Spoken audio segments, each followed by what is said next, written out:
It is not about that you believe in God or not. It is not about that you worship or not. It is about your devotion towards your life. I believe that world around you going to give you everything. The biggest reason आज की दुनिया में हम सबसे ज्यादा परेशान हैं, depression में है, टेंशन में, एंजाइटी में है, दिक्कत में चल रहे हैं, सबसे बड़ा कारण है कि हम लोग अपने आप को समझ नहीं पा रहे हैं, अपने अंदर के एक परमात्मा को, आत्मा को समझ नहीं पा रहे हैं। दुनिया में आज भी मैं बहुत से ऐसे लोगों को देखता हूं जो मुझे बोलते हैं कि sir I have this problem in life, I have this problem in my life, I have this problem. Please मुझे एक बंदा कमेंट बॉक्स में ये लिख करके बता दो, sir I have no problems in my life, I have no problems. Please write down I, chat box में आई लिखो if you have no problem. I believe that everybody is having some problems. And when you think that problem is a problem, then means you are tensed, you are frustrated, you are pareshan with your life. And that pareshani is not going to give you everything. आपको जब तक ये समझ में नहीं आएगा कि आपके अंदर का स्पिरिचुअलिटी क्या है, आपके अंदर की सच्चाई क्या है, तब तक आप अपने आप को ग्रो नहीं कर सकते। बाप को बाप ना मानने से बाप बाप नहीं रहता, ऐसा नहीं होता है। आप अपने बाप को बाप ना बोलोगे तो इसका मतलब ये नहीं रहेगा। हम में से बहुत से लोग ऐसे हैं जो बोलते हैं सर ये क्या माला वाला होता है, क्या राम नाम होता है, I don't believe in God. It's okay, तुम्हारे मानने ना मानने से वो बदल नहीं जाएगा। टू बी ऑनेस्ट तुम्हारे मानने या मानने से जिंदगी नहीं बदल जाती। तुम्हारे मानने या मानने से जो तुम्हारे सामने हो रहा है वो बदल नहीं जाता गाइस। जो है सो है, तुम मानो या ना मानो, तुम्हारी मर्जी है। मेरे से सबसे बड़ा क्वेश्चन एक बंदे ने पूछा, बोले साहब मैं भगवान में ट्रस्ट करने के लिए रेडी हूं, I am ready, prove me कि वो है, प्रूव मी कि वो मेरे सामने है। एंड अगर वो मेरे सामने है तो मुझे साबित करो। उनको बोलोगे वो मेरे सामने है। तो मैंने उनसे क्वेश्चन पूछा, अगर वो आपके सामने आ गया तो क्या होगा? Tell me one question. When everybody is asking, sir, I don't believe in God or I don't want to believe in God, क्योंकि मैंने देखा नहीं, सुना नहीं, जब तक देखूंगा नहीं तब तक मैं विश्वास नहीं करूंगा। तो मेरा क्वेश्चन बड़ा सिंपल सा ये है कि वो आपके सामने जब आए तब आप क्या करोगे? Very simple question guys. आज दुनिया के ठहराव से रुक करके मेरी बातों को थोड़ा ध्यान, मैं 30 मिनट बोलूंगा, मैं बहुत लंबा इस लेक्चर को नहीं लेके जाना चाहता, 30 मिनट सिर्फ बोलने वाला हूं। अदरवाइज मेरे लेक्चर 1.5 घंटे के होते हैं, but I want to speak 30 minutes and most valuable 30 minutes of whole day. पूरा दिन के आपके सबसे बढ़िया। मेरे रहबर मुझे गुमराह कर दे, मेरे रहबर राहबर जो रास्ता कारीगर होता है मेरे रहबर मुझे गुमराह कर दे, सुना है कि मंजिल करीब है मेरे।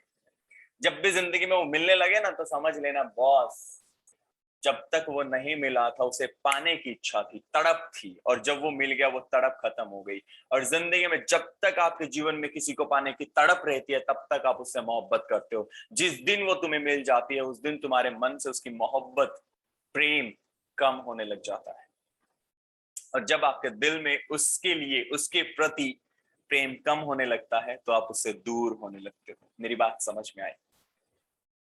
जिस दिन आपको ये समझ में आ गया कि भगवान को पाना आपका काम नहीं, आपको बिल्कुल भी नहीं पाना है। आप में से बहुत से लोग बोलते हैं सर स्पिरिचुअलिटी इज डिफरेंट। मैं तो सर कर्म में विश्वास रखता हूं सर, मैं तो इतना करता हूं कि ना मेरी तरफ से किसी का बुरा हो और ना मैं किसी का बुरा करूं और ना कोई मेरा बुरा करे, मैं तो ऐसा बंदा हूं सर। I agree. महाभारत का युद्ध चल रहा था, ध्यान से सुनना मेरी बात। महाभारत का युद्ध चल रहा था, अर्जुन युद्ध के मैदान में जाकर के बोलता है कृष्ण मेरे से तो लड़ा नहीं जाएगा भाई, सामने मेरे भाई बंधु खड़े हैं, मेरे मामा चाचा ताऊ फूफा खड़े हैं, मैं कैसे उनसे लड़ूंगा। ये अर्जुन के शब्द थे। और कृष्ण कहता है हे अर्जुन नपुंसक की बात ही बातें ना कर, और तुझे क्या लगता है? वो बोला कि यार इनको मार करके मैं कहां जाऊंगा कृष्ण, टेल मी। वो कहते हैं कि यार Arjun don't be over confident, सामने द्रोणाचार्य है, वो व्यक्ति है जिससे तूने सीखा है, तेरा बाप खड़ा है सामने भीष्म पितामह, तेरा परदादा, तुझे क्या लगता है तू इनको मार देगा? Are you serious? तो वो कहते हैं कि योग को समझ, भक्ति योग, कर्म योग सारे समझाए। तो बोले कि कृष्ण फिर मैं क्यों ये कर्म कांड करूं, क्यों मैं युद्ध करूं? अब सुनने वाली बात है, जहां पे मैं आज स्पिरिचुअल पॉइंट को लेके जाना चाहता हूं। तो बोला क्यों युद्ध करूं, मैं भक्ति योग ना कर लूं, मैं हाथ पैर जोड़ करके आपके सामने बैठ जाऊं, सारा दिन आपका नाम जप करता रहूं, क्या जरूरत है मुझे माला उठाऊं और इस माला झोली को पकड़ करके राम राम राम राम राम सारा दिन करता रहूं, मुझे क्या जरूरत है फाइट करने की। Then he says no। तो वो कहते हैं कि भक्ति योग में भी कर्म तो है ही। बोले कैसे? बोले सांस लोगे या नहीं लोगे, खाना खाओगे या नहीं खाओगे, दोनों बातें से कुछ तो करोगे या कुछ नहीं करोगे, कुछ ना करना भी तो कर्म है। और कर्म योग 3 प्रकार का होता है। आज मैं आपके साथ ये 3 प्रकार बांटने वाला हूं। पहला योग कर्म, दूसरा अकर्म, तीसरा विकर्म। कर्म माने आपने जो काम किया आपको उसका फल मिल गया। अकर्म वो कर्म जो गलत भावना से किया जाता है, दैट मीन्स आप किसी का बुरा करना चाहते हैं। और विकर्म, आज ये क्लास इस विकर्म को समझाने के लिए। जब कृष्ण को अर्जुन कहता है कि मैं इस युद्ध को क्यों करूं, तो उसने कहा कि एक काम कर अर्जुन, अपने सारे कर्मों को मुझ में त्याग दे, क्योंकि कर्म से श्रेष्ठ है विकर्म। जो काम मुझे समर्पित कर दिया जाता है, मेरी शरण में आके किया जाता है, वो काम श्रेष्ठ बन जाता है और वो कर्म नहीं श्रेष्ठ कर्म बन जाता है। अब आप सबसे मैं एक प्रश्न पूछता हूं, आप में से कितने ऐसे होंगे जो राम का नाम लेते हैं? सर मैं नहीं लेता, इट्स ओके फाइन। आप में से कितने ऐसे होंगे जो भक्ति करते हैं? सर मैं नहीं करता, इट्स ओके फाइन। आप में से कितने ऐसे हैं जो उन चीजों में विश्वास रखते हैं जो आपके सामने हो रही हैं? नहीं सर मैं नहीं रखता, इट्स ओके फाइन। सर कितने ऐसे चमत्कार हैं जो आपके सामने हो रहे हैं? सर मैं विश्वास नहीं रखता, इट्स ओके फाइन। क्या तुम्हारे करने ना करने, विश्वास करने ना करने से चीजें बदल जाती हैं? नहीं। आज के बाद एक काम करना, खुद को इतना भी मॉडर्न मत करना, खुद को इतना भी मॉडर्न मत करना। लिसन टू मी केयरफुली, बड़ा ही सीरियस शब्द बोल रहा हूं। खुद को इतना मॉडर्न भी कभी मत करना कि अपने बाप के ऊपर शक करने लग जाओ। मैंने बहुत से ऐसे बच्चे देखे हैं, बोले सर मैं रावण के ऊपर ट्रस्ट करता हूं। तो भाई रावण पे करते हो तो राम पे क्यों नहीं करते? बोले सर कंस हुआ था आई ट्रस्ट, तो कृष्ण पे क्यों नहीं करते? Why we have doubts? Why I'm doubtful? क्यों कृष्ण पे विश्वास नहीं करते कि उसने कहा यदा यदा ही धर्मस्य ग्लानिर्भवति भारतम अभ्युत्थानम अधर्मस्य तदात्मानं सृजाम्यहम् परित्राणाय साधूनां विनाशाय च दुष्कृतां धर्म संस्थापनार्थाय संभवामि। मैं तब आऊंगा जब तक धर्म की आके। क्यों डाउट करता हूं? हम लोग जब तक उन पे विश्वास करके उन्हें बुलाएंगे नहीं, वो आएंगे नहीं। एक कहानी सुनाता हूं, मुझे बड़ी अच्छी लगती है। एक बार महात्मा बुद्ध गली से गुजर रहे थे, ध्यान से सुना, बड़ी ही जबरदस्त, आपके जीवन को बदल देगी कहानी। एक बार महात्मा बुद्ध एक गली से गुजर रहे थे, तो उनके शिष्यों ने उन्हें कहा कि बुद्ध इस गली से मत जाओ। बोले क्यों ना जाऊं? बोले वैश्याओं की गली है, यहाँ पापी नहीं रहती हैं सारी, मत जाओ। महात्मा बुद्ध ने सुना तो उसने कहा कि बेटा ये पाप वालों की गली है, अगर ये बात मुझे ना पता होती तो शायद मैं ना जाता। अगर मुझे ना पता होता कि यहाँ सारी वेश्याएं रहती हैं तो शायद मैं ना जाता, लेकिन अब तुमने मुझे कह दिया है कि यहाँ वेश्याएं रहती है, तो अब तो मुझे यहाँ जाना चाहिए। तो बुद्ध परेशान हो गए, यार क्या बात है, वेश्याओं के पास जाना चाहता है ये। तो उसने कहा कि साहब समझ नहीं है ये बात क्या है। तो उसने कहा कि डॉक्टर की जरूरत मरीज को होती है, स्वस्थ व्यक्ति को नहीं। और मुझे पता है यहाँ पे वेश्याएं हैं जो कर्म में, जिनको कर्म कैसा करना है पता नहीं, और मुझे वहां जाना चाहिए। महात्मा बुद्ध उस गली से गुजरे और वही हुआ जो होना चाहिए था। वैश्याओं ने उसे देखा, उस समय महात्मा बुद्ध जवान थे, तो बोले साहब जवान हो, आ जाओ, तुम्हें स्वर्ग के नजारे दिखाते हैं, आओ तुम्हें जिंदगी दिखाते हैं। तो महात्मा बुद्ध ने कहा कि बेटी अगर मुझे कोई बुलाता है ना, मैं मना नहीं करता। संत कभी आपको साहब मना नहीं करेगा, उसकी अपनी व्यवस्था होती है। तो उसने कहा कि बेटी मैं मना नहीं करता, लेकिन अभी समय नहीं, अभी वो समय नहीं है जिस समय मुझे आना चाहिए। तो जब सही समय होगा मैं जरूर आऊंगा, लेकिन जिस दिन तू मुझे दिल से पुकारेगी मैं जरूर आऊंगा, और ये मेरा वादा है। समय गुजरा, समय गुजरता है ना साहब, जिस जवानी के नशे में वो वैश्य रहती है ना, वो जवानी भी उतर जाती है। और जिस मोहल्ले में रहती है तो उसी मोहल्ले के लोग जो उसके पास वैश्यवृत्ति करने के लिए आते हैं, कुछ समय बाद वही कहते हैं ये औरत तो बड़ी बेकार है, इसने तो हमारा पूरा मोहल्ला खराब कर रखा है, इस औरत को यहाँ से निकालो, ये वैश्य है, व्यभिचारिणी है। और जो मोहल्ला कभी उसके पास व्यभिचार करने के लिए आता है, उसी को वही मोहल्ला आज उसको पापिनी बोलता है, जो उसे पाप कर्म करने के लिए मजबूर करता है, वही लोग उसके पास आकर के पाप कर्म करते हैं। और फिर वो बेचारी परेशान होती है, उसका उस पूरे गांव से त्याग कर दिया जाता है, बैठ जाती है एक पेड़ के नीचे और बैठ करके रो रही होती है। कुछ दिनों तक समय गुजरता है, भूख के कारण जब उसकी मृत्यु होने को आती है, मृत्यु के बिल्कुल पास पहुंच जाती है, तब याद करती है कि मुझे किसी ने कहा था कि अगर दिल से याद करोगे तो मैं जरूर आऊंगा। मौत उसके सामने, एक घूंट पानी की पिए तो अपने प्राण त्याग दे। याद करती है किसी ने कहा था कि बेटी जिस दिन बुलाएगी मैं पक्का आऊंगा, क्योंकि उस दिन तो बुद्ध ने कहा था अभी तुमको मेरी जरूरत नहीं, बहुत चाहने वाले मिल जाएंगे। अभी रूप का एक सागर यो, अभी रूप का एक सागर हो तुम, फूल जितने भी चाहोगे खिल जाएंगे। जवानी थी उस समय तो, लेकिन अब उस वेश्या को समझ आया कि नहीं, this is the best time. फिर बुद्ध कहता है दर्पण भी तुमको डराने लगे, जवानी भी दामन छुड़ाने लगे, तब तुम मेरे पास आना प्रिय, मेरा दर खुला है, खुला ही रहेगा। और उस स्त्री को वो शब्द याद आए, बुद्ध ने कहा था मैं आऊंगा जब बुलाएगी, जब जरूरत होगी तब आऊंगा। उसको याद आया और उसके मन से निकला बुद्धम शरणम गच्छामि, धम्मम शरणम गच्छामि, संघम शरणम गच्छामि। और कहते हैं कि वो बूढ़ी स्त्री वहां बैठी थी, एक, क्योंकि आंखों से दिख नहीं रहा था, धुंधली पड़ गई थी, एक प्याला उसके पास आया, दो हाथों में पकड़ा हुआ, पूछती है बाबा कौन, मुझे तो इस पूरे समाज ने त्याग दिया है, अब मेरे पास कोई नहीं आता, आप कैसे आए। तो उसने कहा वो महात्मा बोला बेटी मैंने कहा था जब तू दिल से पुकारेगी ना मैं पक्का आऊंगा। और महात्मा बुद्ध आ गए। जिंदगी में एक बात याद रखना दोस्त, जब पूरा समाज तुम्हें, पूरी दुनिया तुम्हें त्याग देगी ना, तब जो तुम्हें जो स्वीकार करेगा वो राम है। जब पूरी दुनिया तुम्हारे कर्मों के आधार पर तुम्हें मापेगी, तुम्हारे कर्मों को भी ना देख करके तुम्हारा स्वीकार करेगा वो राम।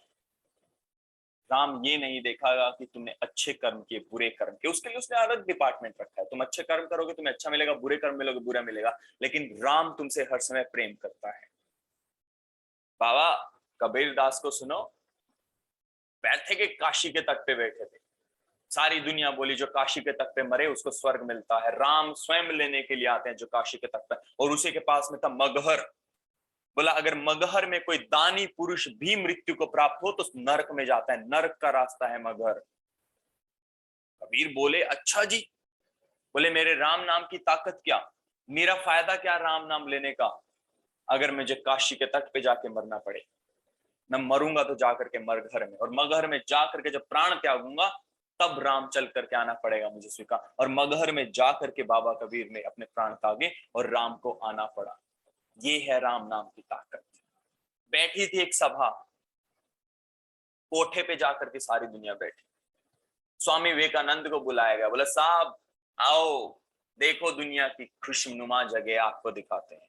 संत कभी मना नहीं करता, वो दुनिया की व्यवस्था को समझता है। गया तो कहा कि स्वामी विवेकानंद उस तरफ एक हॉल है और उसमें नृत्य चल रहा है, चलो वहां चलते हैं। स्वामी विवेकानंद बोले भाई मैं संत आदमी हूं, मैं क्या करूंगा वहां जाकर के, वहां तो सामाजिक प्राणी जाते हैं।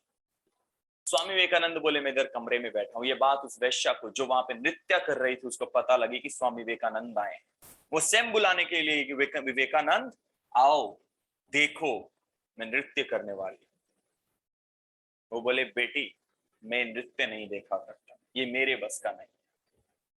उस वेश्या, उस नृत्यकी की आंख में आंसू आ गए।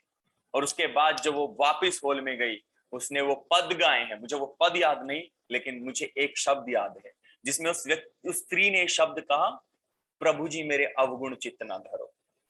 दैट मीन्स कि स्वामी विवेकानंद ये लोग तो मेरी कमियों के आधार पे मुझे जज करते हैं, तू तो संत आदमी है, तुझे भी मेरी कमियां दिखी, और जो मेरी कमियों के आधार पर मुझे स्वीकार करे वो तो आम इंसान है, जो मुझ में कमियां होने के बाद भी मुझे स्वीकार करे वही तो राम है।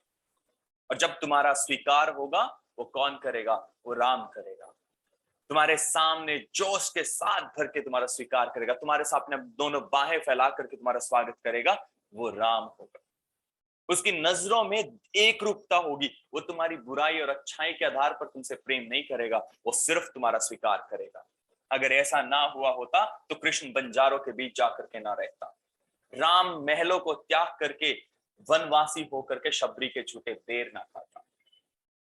सीरियसली दोस्तों, हमारे जीवन में अगर इस मॉडर्नाइजेशन और इस वेस्टर्नाइजेशन के चक्कर में जो सबसे बड़ी कमी आई है ना, वो ये आई है कि हमने तुलसी की माला को बड़ा सस्ता कर दिया है। हम इस वेस्टर्नाइजेशन के चक्कर में भूल चुके हैं कि जब मेरे दिल में राम बसता है ना, मेरे दिल में जो प्रेम बसता है, मैं उसको भूल गया हूं कि वो भी कुछ है। और जिस दिन तुम्हें रियलाइज होगा, जिस दिन, याद रखना बहुत देर हो जाएगी। एक शायरी मैंने सुनी थी कुछ दिनों पहले, मुझे बहुत अच्छी लगी कि जो दूसरों की खातिर जहर को पी ले, भगवान शिव ने पिया था, जो दूसरों की खातिर जहर पी ले, कोई इतना भोला नहीं होता। क्या जबरदस्त शब्द हैं कि वो तो भोले भंडारी है जो तुम्हारी खातिर जहर पी सकते हैं, और वो दुनिया में कोई भी नहीं। शमशान में जाकर के जब पूरी दुनिया तुम्हें छोड़ने के लिए आ जाती है, वहां पे वो अकेला बैठा तुम्हारा स्वीकार करने के लिए हमेशा खड़ा है, अपनी बाहें फुलाकर, आप बेटा मैं तुझे गले लगाता हूं, ये समाज तुझे त्याग करके जा रहा है, मैं बैठा। एक बात, जिंदगी में अगर हमेशा खुश रहना चाहते हो, स्वागत करना चाहते हो अपनी जिंदगी में एक नए स्तर का, एक नई खुशी का, एक नई उमंग का, एक नए जोश का, एक नए उत्साह का, प्लीज प्लीज मैं हाथ जोड़ता हूं, प्लीज उन पे शक मत करो जिन्होंने हमें जीवन जीने के नजरिए, तरीके सिखाए, एटीट्यूड दिया है हमें जिंदगी के प्रति। हम लोग मॉडर्न हैं, 21वीं सदी में जी रहे हैं, और उस मंजिल को हासिल प्राप्त करो जिसको हासिल कर सकते हो, प्राप्त कर सकते हो, जाओ जितनी ऊंचाइयों तक जा सकते हो, कोई नहीं रोक रहा तुम्हें। उल्टा ये तो तुम्हें प्रोत्साहन देने के लिए आते हैं। ये जो न्यूटन ने कहा है ना, गुरुत्वाकर्षण खोजा है, झूठ बोलते हैं साहब। ये गुरुत्वाकर्षण तो भास्कर भट्टाचार्य जी ने 1114वीं ईस्वी में अपनी बेटी के ऊपर लिखी गई कविता के अंदर कब का खोज दिया था। न्यूटन ने तो 16वीं ईस्वी में खोजा है, कह रहा था एप्पल गिरा, ऐसे कुछ भी नहीं।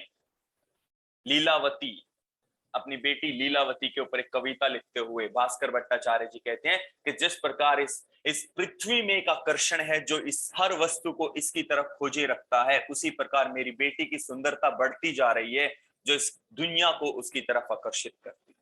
ये भास्कर भट्टाचार्य जी ने लिखा है कविता के अंदर कि जिस प्रकार इस पृथ्वी में एक आकर्षण है, गुरुत्वाकर्षण, सबसे पहला नाम हमारे भास्कर भट्टाचार्य जी ने अपनी किताब लीलावती के अंदर लिखा। इस संसार में हमने जो दिया है, हमारे शास्त्रों ने, हमारे अंदर की स्पिरिचुअलिटी ने जो दिया, हम लोग बोलते हैं साहब देखो ना जापान कितना अच्छा कर रहा है यार, देखना कितनी अच्छी टेक्नोलॉजी, बता देखा अमेरिका कितना सुंदर लग रहा है। सोच करके देखो दोस्तों, तब ध्यान से सुनना, सोच करके देखो, जापान कोई टेक्नोलॉजी बनाता है कितनी अच्छी लगती है, एक छोटी सी चीज इंसान की बनाई हुई कितनी अच्छी लगती है। तो सोच करके देखो जिसने तुम्हें बनाया होगा वो कितना खूबसूरत होगा। वृंदावन के राजा बिहारी जी के बारे में जब वो छोड़ करके चले गए, उद्धव कहते हैं छोड़ो यार भगवान का नाम लो, तो बोले उद्धव कृष्ण की मुस्कान, इतना बोल करके चुप हो गए। ये सच बात है, पढ़ो शास्त्रों को, उसमें लिखा हुआ है उद्धव कृष्ण की मुस्कान, उसके बाद कुछ नहीं बोला। क्वेश्चन मार्क, सुंदर है, अच्छी है, कैसी है? स्वामी हरिदास जी ने अपने पदों में बताया कृष्ण की मुस्कान कैसी है। और कहाँ मिलेगा कृष्ण? ब्रह्म डुनो कारण कुरान वेद ऋचा सुनि चौगुन चायन तेरत हेरत का भू न किते बैठी नित्रादि का पलट पान। वृंदावन के सेवा कुंज में जाकर के देखो, वृंदावन में आपको भगवान ना मिले तो मुझसे पूछना। स्पिरिचुअलिटी खोजना चाहते हो तो अपने अंदर खोजना शुरू कर दो दोस्तों, और अगर तुम्हें भगवान यहाँ ना मिले तो कहीं नहीं मिलेगा। और जब तक अपने आप को स्पिरिचुअलिटी से दूर रखोगे, जब तक अपने आप को खींचोगे पीछे, तब तक आप जिंदगी में उस अमृत को प्राप्त नहीं कर सकते जो अमृत तुम्हें खुशियां, प्रेम, आनंद, लव, कंपैशन एंड ट्रुथ जो सिखा सके। राम तुम्हें सिखाएगा कि तुम कितनी गलती करो मैं तब भी तुम्हारा स्वीकार करूंगा। कृष्ण तुम्हें सिखाएगा कि पूर्ण पुरुषोत्तम कैसे बना जाए कर्म के आधार पर। अब सर मैं तो कर्म करने में विश्वास रखता हूं, एक काम करो, कर्म करोगे फल मिलेगा, विकर्म करोगे राम मिलेगा। सर मैं विकर्म कैसे करूं? अब आप सबका पहला क्वेश्चन, मैं एक ही क्वेश्चन का जवाब दूंगा। सर आपने जो बात भाई इसका निचोड़ बता दो। निचोड़ सिर्फ इतना, आज सोने से पहले ये मत बोलना, ये मोबाइल चेक करके इंस्टाग्राम व्हाट्सएप मत चलाना। सोने से पहले सिर्फ इतना बोलना, हे हरि मैं सोने के लिए जा रहा हूं, मैं सो नहीं रहा, इससे आसान कुछ भी नहीं है भगवान का नाम लेना। और वो भोला है, वो बहुत भोला है, वो झूठे बेर खा सकता है, वो दिरानी से झूठे पत्ते खा सकता है, वो बाप की बात सुनकर के नंगा पांव जंगल की तरफ जा सकता है। वो बहुत भोला है साहब, इतना भोला है वो कि वो जहर को अमृत मान करके चख सकता है तुम्हारे लिए, इतना भोला है भगवान। रात को सोने से पहले सिर्फ इतना कहना कि हे भगवान मैं सो नहीं रहा हूँ, मैं बिल्कुल भी नहीं सो रहा हूँ, मैं तेरा ध्यान कर रहा हूँ, और अगर मेरी आंख लग जाए तो ये मत सोचना कि मैं सो गया, ये समझना कि मेरा ध्यान लग गया है। सिर्फ इतना। क्या आप लोग कर सकते हो मेरे लिए? Just right yes or no in the chat box. Just write down yes or no in the chat box. Can I have 19 replies? Thank you so much guys, that's seriously super. Thank you Anu, Siddhant, and name is not visible, Ritu, Renu, thank you Poonam, wonderful, Akriti Mittal, Sudesh Jaglan, thank you Priyanka, thank you Ritu Kundu, thank you so much, that's seriously appreciable, thank you so much guys. Shalini, Ishika, it's very easy. Manogana, thank you so much. It's very simple. The life that you are living right now is a blessing. कल मेरे पास एक लड़की आई, मैं आपको एक बहुत emotional बात बताता हूँ। उसने कहा कि सर मेरे को ना एक ही अटेम्प्ट में आइल्स का बैंड स्कोर क्लियर करना, क्योंकि नहीं हुआ ना तो मैं अपने माँ बाप के पास, मेरे माँ बाप की एक्सपायर हो चुके हैं, मैं अपनी मासी के पास रहती हूँ और वो मुझे बहुत डांटते हैं, और मेरे पास सिर्फ एक ही मौका है, अगर तो इस मौके में पार ना हुए तो उसके बाद मुझे दोबारा मौका नहीं मिलेगा। तो मैंने उससे कहा कि बेटा रोने की बात नहीं है, मैं पूरी कोशिश करूंगा कि तुम्हें जो स्कोर चाहिए वो आ सके, लेकिन रोने की बात क्या है? बोले साहब मेरी जिंदगी में दुख बहुत है, बहुत दुख है। मैंने कहा बेटा अच्छा गिनना शुरू करो, अच्छाइयां ज्यादा है। बोले मेरे मामा मामी मासी मुझे बहुत डांटते हैं। बोले बेटा उससे तो अच्छा है ना कि तुम सड़क के ऊपर बिना कपड़ों के नहीं घूम रही, क्योंकि इस दुनिया में कितने ऐसे बच्चे हैं जिनके माँ बाप नहीं रहे और वह सड़कों के ऊपर नंगे पांव फिरते हैं, मांगते फिरते हैं। उससे तो अच्छा है कि तुम्हारे मामा मामी ने, मासी ने तुम्हें पहनने के लिए कपड़े दिए हैं, रहने के लिए छत दी हुई है, खाने के लिए खाना दिया हुआ है, उससे तो अच्छा है। Do you agree with me? Everybody just say agree or disagree with me. Sir, I don't agree. Say agree. इस दुनिया में कितने ऐसे बच्चे हैं जो बेचारे बिना चप्पल के रहते हैं, और कितनी ऐसी बेटियां हैं जो तवायफ बन जाती हैं माँ बाप के सहारे के बिना। इस दुनिया में गिनने के लिए दुख भी बहुत है, सुख भी बहुत है, बस इतना देखना है कि तुम क्या गिनते। सुख गिनोगे तो सुख मिलेगा, दुख गिनोगे तो दुख मिलेगा। और बड़ा आसान है जिंदगी को सुंदर बनाना, अपने अंदर के परमात्मा को जगाना, और वो परमात्मा आपको सिर्फ इतना कहेगा कि बेटा जो चाहिए मैं तुझे देने के लिए तैयार हूं, बस तुम तैयार हो जाओ उसे संभालने के लिए। अगर तुम्हें लगता है कि तुम उसको संभाल सकते हो तो उसे मांगना शुरू करो, वो तुम्हें किसी भी हालात में खाली हाथ नहीं लौटाएगा। अपने अंदर के परमात्मा को खोजो। आने वाले 4 दिनों में जिस तरीके से मैं तुम्हारे अंदर के परमात्मा को टच करने वाला हूं, मैं चाहता हूं कि आप लोग उस डीप डिटेक्शन की तरफ जाओ, उस डीप आपके अंदर एक जो सुप्रीम माइंड बैठा है उसको समझो। एक इंसान के द्वारा बनाई गई टेक्नोलॉजी को आप इतना प्रेज कर सकते हो, तो जिसने इस इंसान को बनाया है वो कितना सुंदर होगा, वो कितना इंटेलिजेंट होगा, वो सुप्रीम माइंड कितना खतरनाक होगा। Understand that. तुम कौन हो, तुम क्या हो, तुम कहां से हो, छोड़ो यार। तुम्हें किसने बनाया है, तुम्हारे अंदर की भक्ति क्या है, तुम्हारे अंदर की स्पिरिचुअलिटी क्या है, जानो उसको। क्या इतना मॉडर्न हो जाओगे? मेरा प्रश्न सिर्फ इतना है, क्या इतना मॉडर्न हो जाओगे कि अपने ऊपर ही क्वेश्चन मार्क कर लोगे कि साहब मेरा बाप तो ये है ही नहीं? इतने मॉडर्न हो जाओगे, इतना वेस्टर्नाइजेशन तुम्हारे अंदर आ जाएगा? नहीं, खुद को बड़ा जरूर करना, लेकिन इतना बड़ा मत करना कि बाप से भी बड़ा खुद को कहने लगे। बाप बाप होता है साहब, नहीं समझ पाओगे अभी। मेरे रहबर मुझे गुमराह कर दे, सुना है कि मंजिल करीब है। मत ढूंढो उस खुदा को, और जिस दिन वो मिल गया परेशान हो जाओगे, ढूंढते रहो, नो प्रॉब्लम। जिस दिन मिल गया उसके बाद क्या करोगे? चलो मिल गया, फॉर एग्जाम्पल मैं खुदा हूं, चलो आज मैं आप सबको बोलता हूं मैं भगवान हूं, पूछो मुझसे क्या पूछना। आपने कहा आप विश्वास नहीं करते सर, मैं भगवान में विश्वास नहीं करता, तो भैया I am God, trust me I am God, ask me what do you want to ask. क्या जानना चाहते हो, क्या पूछना चाहते हो मुझसे? क्या प्रश्न है तुम्हारे? क्या करोगे साहब उसके सामने आने से? वो जैसा है छुपा रहने दो, सुंदर है बेकार है छोड़ो ना, बस इतना जान लो वो तुम्हारे मन में एक छोटी सी शांति जरूर ला देगा, वो तुम्हारे मन को शांत जरूर कर देगा। और वही खुदा है साहब जिसने तुम्हारे मन में शांति ला दी। एक बात बताऊं,